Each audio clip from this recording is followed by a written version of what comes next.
اور معجزہ کس کو کہتے ہیں؟ اب وہ کہتا ہے میں اللہ سے رابطے میں ہوں. دلیل، اب وہ دلیل کے طور پہ معجزہ دکھاتا ہے. معجزہ ایسی چیز کا نبی کے ہاتھ سے ظاہر ہونا جو اللہ کی مرضی کے علاوہ اور کسی کے ہاتھ سے ظاہر ہو ہی نہ سکے. اب اگلے مرحلے میں ہم داخل ہوتے ہیں. اللہ نے نبیوں کو معجزات عطا کیے. حضرت موسیٰ کو اللہ نے کیا معجزہ عطا کیا؟ حضرت موسیٰ علیہ السلام جب پہنچے طور پہاڑ پر تو وہ کیوں گئے تھے؟ ان کی بیوی درد ذہن میں مبتلا تھی اور یہ واپسی کر رہے تھے. 10 سال حضرت شعیب کی بکریاں چرانے کے بعد ان کی واپسی ہو رہی اور سردیوں کا موسم تھا. اپنی بیگم کے ساتھ واپس آ رہے تھے. بیگم بیمار پڑ گئی اور اللہ کی مرضی راستہ بھول گئے. اب راستہ بھول گئے تو بیگم بیمار ہے، پریشان ہے. تو حضرت موسیٰ نے کہا اچھا تم ادھر ہی ٹھہرو، وہاں آگ جل رہی ہے تو لازمی بات ہے یا تو وہاں پہ لوگ ہاتھ گرم کر رہے ہوں گے تو چلو میں ان سے راستہ پوچھ لوں گا، اور اگر وہاں پہ مجھے کوئی انسان نہ ملا تو چلو وہاں سے تھوڑی سی آگ لے آؤں گا تاکہ سردی کی اس ٹھنڈی رات میں تمہارے اور میرے لیے اس آگ کی وجہ سے تھوڑا سا سکون اور اطمینان کا ماحول پیدا ہو جائے. اب بیگم یہاں بیمار ہے، راستہ بھول چکے ہیں اور موسیٰ علیہ السلام طور پہاڑ پر پہنچے تو اللہ تعالیٰ نے مخاطب ہو کے فرمایا فَخْلَعْنَ عَلَيْكَ إِنَّكَ بِالْوَادِ الْمُقَدَّسِ طُوَىٰ. یہاں ایک اور بات سمجھے. موسیٰ علیہ السلام راستہ بھول گئے اور پہنچے کہاں؟ طور پہاڑ پر. تو اس کا مطلب یہ ہوا کہ راستہ بھولایا گیا اور بیگم کو عین اسی جگہ پر اس تکلیف میں مبتلا کیا گیا اور حضرت موسیٰ کو جہاں بلانا تھا وہاں پہنچایا گیا. یہ جو بعض دفعہ بندہ کہتے ہیں نا جی وہ ماں تھا نا جی خوبے نیلات سیدھی آ گئی، اس طرح آتے ہیں وہ بھائی وہ سیدھا سیدھا نہیں ہوتا. وہ اللہ نے راستہ بنایا ہوتا ہے کہ اس بندے کو پہلے اس کاروبار میں گھاٹا پڑے گا، پھر دوسرا اس کے ساتھ دھوکہ کرے گا، پھر یہ دل برداشتہ ہو کے کراچی جائے گا اور وہاں پہ اس کا کام چل جائے گا اور یہ کھربو پتی ہو جائے گا. وہ پھر پچھلے بندے آخ دیں گے تیری تما سیدھی آ گئی ہے. وہ اس لیے سیدھی نہیں آئی کہ ساریاں اللہ تعالیٰ سیدھیاں کرتا ہے کہ کس بندیاں کس رائے تو کن کے کیڑی منزل تے پہنچانا ہے. کون پہنچاتا ہے؟ اللہ پہنچاتا ہے. یہودیوں کو حضرت عیسیٰ علیہ السلام کی وفات کے بعد ان کو بیت المقدس سے نکال دیا گیا. جب ان کو وہاں سے نکالا گیا تو پھر یہ یہودی منتشر ہو گئے اور وہاں سے یہودی منتشر ہو کر بعض مدینہ منورہ میں آ گئے. اب نکالا تو وہاں سے یہودیوں کو ان کے دشمنوں نے. اب یہ وہاں سے گھومتے گھامتے یہاں پہنچ گئے. یہاں پہنچنے کا ایک مقصد علماء نے یہ بھی لکھا ہے کہ یہ آسمانی کتابوں میں پڑھ چکے تھے کہ آخری نبی نے آنا ہے کھجوروں کے دیس میں. اب یہاں سے نکل رہے ہیں تو وہاں جاتے ہیں جہاں آخری نبی سے چلو ملاقات ہی ہو جائے گی. لیکن ان کو وہاں سے اکھاڑنے کا سبب وہ بنے جو ان کے دشمن تھے. اب جو یہاں پہ ایمان لے آئے تو ٹھیک ہے، جو ایمان نہیں لے آئے تو ان کی یہاں مدینے میں بھی لٹریشن ہو گئی. وہ ساڑی پنجابی سے کہتے ہیں جنہیں اتنے نکمے نے نا وہ لاہور بھی نکمے نے. یہ یہودیاں دے مقدر ہر جگہ تے لتر ہی لکھے ہوئے اور انشاءاللہ اب بھی ان کو لتر لگیں گے. جس طرح سے انہوں نے پوری دنیا کو یرغمال بنانے کی کوشش کی ہے، کامیاب نہیں ہو سکیں گے. بیت المقدس میں مسلمانوں کی اذانیں بلند ہوں گی انشاءاللہ. بات یہ ہوئی تھی کہ حضرت موسیٰ وہاں پہنچے. اب اللہ سے محبت کا لیول چیک کریں. کنڈیشن کیا ہے؟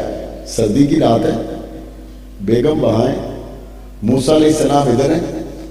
اللہ تعالیٰ سے اللہ نے مخاطب کیا ڈائریکٹ. موسیٰ علیہ السلام کو کلیم اللہ کہا جاتا ہے.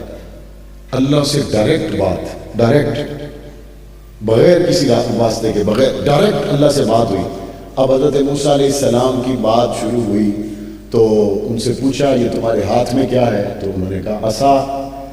ولی فیہا معارب اخری، ان کے ساتھ میں اور بھی بہت سے کام کرتا ہوں، بکریوں کے پتے شتے جھاڑ لیتا ہوں، ٹیک لگا لیتا ہوں، بہت سے کام کرتا ہوں۔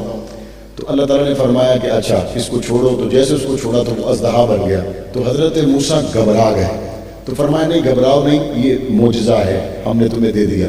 اب یہ ان کو معجزہ مل گیا، اور دوسرا ان کو دیا کہ بغل میں ہاتھ ڈال کے نکالیں تو وہ چمکتا ہوا نکلتا تھا۔ اب کیا فرمایا، یہ دو معجزے ہیں، ان دونوں کو لو اور فرعون کے پاس جاؤ اور اس کو جا کے کہو تو نے بڑی سرکشی کی ہے، انا ربکم الاعلیٰ کا تو دعوے دار ہے، میں اللہ کا نبی ہوں، اللہ کا رسول ہوں، اللہ میرے ساتھ رابطے میں ہے، یہ میرے معجزات ہیں، لہذا انسان بن اور اللہ کی توحید کو مان۔ حضرت موسیٰ علیہ السلام نے وہاں اپنے بھائی کے لیے وہ مانگا جو آج تک کبھی کسی نے اپنے بھائی کے لیے نہیں مانگا۔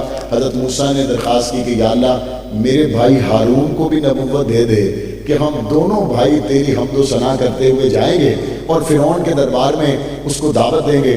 اب یہاں پہ آپ تھوڑا سا غور کریں، حضرت موسیٰ کو نبوت مل رہی ہے، حضرت موسیٰ کو عصا دیا جا رہا ہے اور اس کو معجزات بنایا جا رہا ہے، ان کا ہاتھ چمک رہا ہے۔ موسیٰ علیہ السلام کی جب اللہ سے کال مل گئی تو اپنی بیوی کا خیال ہی ختم ہو گیا۔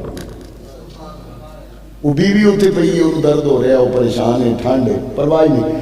اب لوگ ہمیں کہتے ہیں مولانا صاحب یہ جب آپ جنوں میں جاتے ہیں تکلیفیں ہوتی ہیں تو آپ کو بیوی بچے یاد نہیں آتی۔ وہ میں کہ اللہ دے بندے ہو جدوں اللہ نال کال مل جاوے پھر بیوی بچیاں دا دھیان نہیں رہندا۔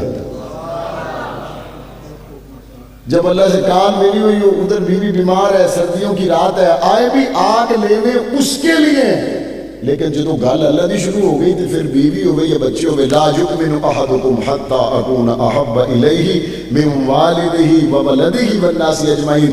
رحمت للعالمین نبی نے فرمایا تو تم میں سے اس وقت تک کوئی بندہ مومن ہو ہی نہیں سکتا جب تک وہ ماں باپ سے زیادہ، بیوی بچوں سے زیادہ، حتیٰ کہ کل کائنات سے زیادہ مجھ محمد سے محبت نہ کرے۔ جب بات اللہ اور اس کے رسول کی آ جاتی ہے وہاں بیوی بچوں کی حیثیت ہی کوئی نہیں رہتی۔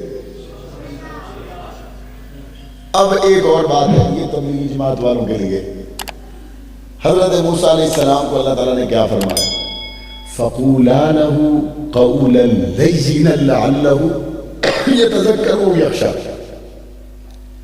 جا رہے ہیں فرعون کے پاس، اور فرعون کون ہے؟ فرعون وہ ہے جو کہتا ہے میں رب ہوں۔ تو فرعون سے بڑا کافر تو آج کی دنیا میں کوئی نہیں، سب سے بڑا وہی کافر ہے، سب سے بڑا کافر وہ ہے۔ تو حضرت موسیٰ علیہ السلام کو اللہ نے کیا فرمایا؟ اللہ نے یہ نہیں فرمایا کہ موسیٰ اتھے جائیں جا کے عصا چھاڑ دیں تے یہ سپ بنے گا تے ویکھی پھر فرعون دے کی ترو نکل دے، پھر ویکھی کلمہ پڑھ رہا ہے کہ نہیں پڑھتا۔ بلکہ حضرت موسیٰ علیہ السلام کے پاس تو سمجھو ایک ایٹم بم آ گیا تھا نا، وہ تو جس کو چاہتے وہ کہتے ہاں نہیں پڑھو کلمہ ورنہ بھی تمہارا بندوبست کرتا ہے۔ جتنے دل کی تا عصا چھاڑ دیتا اژدہا بن گیا۔ اور تفاسیر میں لکھا ہوا بھی اسی طرح ہے کہ جب موسیٰ علیہ السلام گئے نا فرعون کے دربار میں تو انہوں نے اس کو بلایا اللہ کی توحید کی طرف، انہوں نے کہا نہیں میں نہیں سمجھتا کہ آپ ٹھیک کہہ رہے۔ حضرت موسیٰ علیہ السلام نے جس وقت عصا چھوڑا تو تفاسیر میں لکھا ہے کہ فرعون نے تخت سے اپنی ٹانگیں اوپر کر لی اور اس نے فوراً کہا، انہوں نے کہا یار انہوں تو ڈاکا، اس کو تو روکو، ٹھہر کے گال کر دیں پر انہوں تو روکو۔ اور لکھا ہے تفاسیر میں کہ وہ اژدہا بننے کے بعد فرعون کے تخت کی طرف جب ایسے ہوا اس نے ٹانگیں اوپر کر لی، اس نے کہا نہیں روکو روکو۔ اور یہ کون ہے؟ جو کہتا ہے کہ میں رب ہوں، یہ رب دا ترو نکلے پہ، جو کہتا ہے میں رب ہوں۔ حضرت موسیٰ علیہ السلام آ گئے، اللہ تعالیٰ نے کیا فرمایا، فَقُولَا لَهُ قَوْلًا لَيِّنًا لَعَلَّهُ يَتَذَكَّرُ أَوْ يَخْشَىٰ۔ اچھا موسیٰ وہاں جانا، جا کے بات نرمی سے کرنا، جا کے بات نرمی سے کرنا۔ اچھا نرمی سے بات کرنے کا فائدہ کیا ہوتا ہے؟ نرمی سے بات کرنے کا فائدہ یہ ہوتا ہے کہ جس انسان کو نرمی سے بات کی جائے اگر اس کے اندر ذرا بھی انسانیت کی رمق ہو، لعلہ یتذکر او یخشی، اس کے اندر نرمی سے بات جب جاتی ہے تو وہ لازمی بات ہے کہ اس بات پر غور کرتا ہے، اس پر فکر کرتا ہے۔ جو بات سختی سے جاتی ہے نا کہ تم یہ کرو تو اس کا امکان زیادہ ہوتا ہے وہ آگے سے کہ میں نہیں کرتا۔ تو بات ضد میں آ جائے گی نا، سینگ پھنس جائیں گے تو بات آگے نہیں چل سکے گی، ممکن نہیں ہوگا۔ اب حضرت موسیٰ علیہ السلام کے پاس یہ دونوں بھائی گئے، انہوں نے جا کے وہاں معجزہ ظاہر کیا۔ حضرت موسیٰ علیہ السلام سے معجزہ دیکھنے کے بعد فرعون نے کیا کہا؟ فرعون نے کہا تم لائے ہو جادو، ہم بھی تمہارے مقابلے میں لائیں گے جادو۔ چنانچہ ایک وقت طے ہو گیا اور اس وقت میں جادوگر بھی آ گئے، حضرت موسیٰ اور حضرت ہارون بھی آ گئے۔ جادوگروں نے کیا کیا؟ جادوگروں نے لاٹھیاں ڈالی، رسیاں ڈالی، وہ سانپ بن کے ہلنے لگے۔ موسیٰ علیہ السلام اس وقت گھبرائے تو فرمایا انک انت الاعلی، پریشان نہ ہو، تم غالب آ جاؤ گے، تمہارے پاس جو ہے وہ معجزہ ہے، اس کو پہنچ ہی کوئی نہیں سکتا۔ موسیٰ علیہ السلام نے جب عصا ڈالا وہ اژدہا بن گیا، اب وہ سارے سانپوں کو کھا گیا۔ یہاں جس بات پہ آپ نے غور کرنا ہے وہ یہ ہے کہ سب سے پہلے موسیٰ علیہ السلام کو، موسیٰ علیہ السلام کے رب کو، موسیٰ علیہ السلام کی نبوت کو ماننے والے، سجدہ کرنے والے تماشائی تھے یا جادوگر تھے؟ جادوگر۔ تو سوال پیدا ہوتا ہے کہ تماشائیوں نے پہلے نہیں مانا، جادوگروں نے پہلے کیوں مان لیا؟ اب یہاں وہ سوال حل ہوگا جس کو میں نے شروع میں اٹھایا۔ جادوگروں نے سجدہ اس لیے کیا کہ جادو کی لائن کا بندہ سمجھتا ہے کہ جادو کی انتہا کہاں تک ہوتی ہے اور معجزے کی انتہا کہاں تک ہوتی ہے۔ وہ جادوگر سب سے پہلے اس بات کو سمجھ گئے کہ موسیٰ کے ہاتھ سے جو چیز ظاہر ہوئی ہے یہ جادو کی بات نہیں ہے، یہ آسمانوں والے رب کی بات ہے۔ اسی لیے تماشائیوں نے سجدہ نہیں کیا، سب سے پہلے جادوگروں نے سجدہ کیا۔